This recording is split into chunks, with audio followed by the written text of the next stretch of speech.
part of this motion that I want to speak about is about politicians upholding the rule of law. And I have to say right at the outset that I think it's absolutely incredible to hear the Leader of the Opposition lecturing anybody else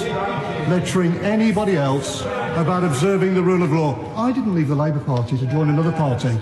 I left the Labour Party to shine a spotlight on the disgrace it's become under his leadership, and because I regard myself as proper, decent, traditional Labour, not like the extremists who've taken over this party and are dragging it into the mud.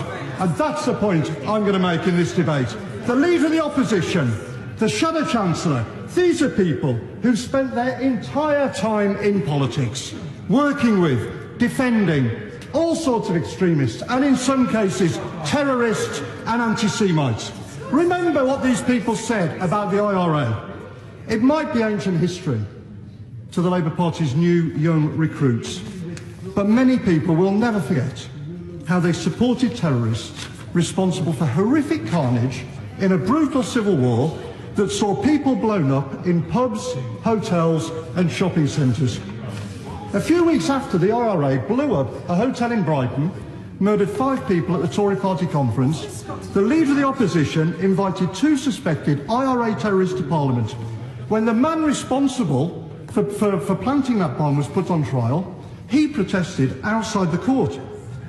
The Shadow Chancellor said that, quote, those people involved in the arms struggle, people he said had used, quote, bombs and bullets, should be honoured. And they have the brass neck to lecture anybody about the rule of law.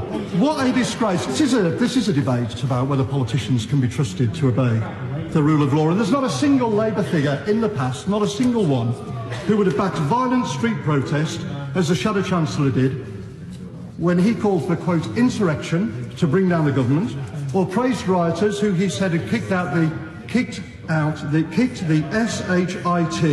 out of the Conservative Party's offices, or talked, well, she might not want to hear it, but I tell you this. Well, I'm not going up. Well, I've explained why I'm not going over there. But I tell you this.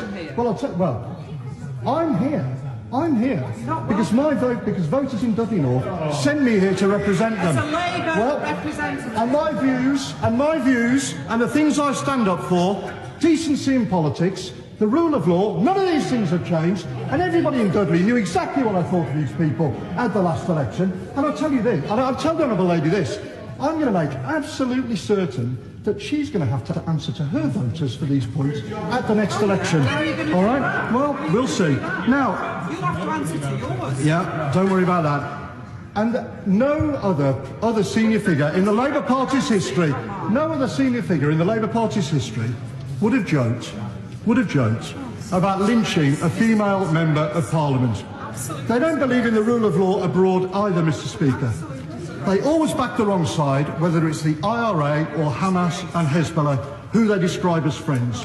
No previous Labour leader would have supported brutal totalitarian dictatorships like the ones in Cuba or Venezuela that have absolutely no regard whatsoever for the rule of law. And no previous Labour leadership would have allowed a party with a proud history of fighting racial prejudice to have been poisoned by racism, which is what's happened under these people. Racism against Jewish people, to the extent that members have been arrested on suspicion of racial hatred, that the party itself has become the first in history to be investigated under equalities laws by the Equalities and Human Rights Commission.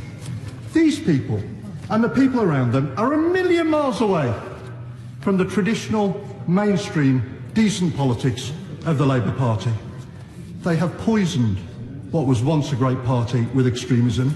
They cannot be trusted with the institutions that underpin our democracy. They are completely unfit to lead the Labour Party, let alone our country.